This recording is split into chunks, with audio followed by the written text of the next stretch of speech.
kapag ikaw ay lalabas sa parallel parking. So, first gear.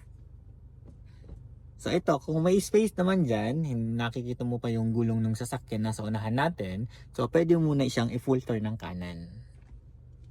Hindi ka nasasabit dun sa unahan mo. So, signal ng left, ng right, then check ang side mirror.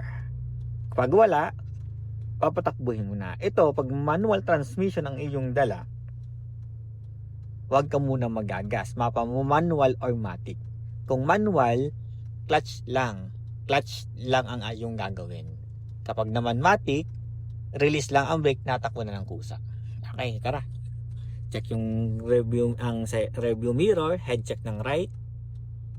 Pag wala, clutch, bite lang, then brake lang ang gagawin mo. Tara.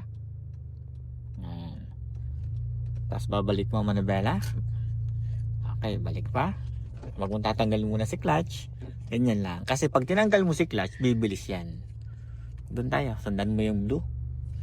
So, tanggal na si clutch ngayon. Bagalan mo lang.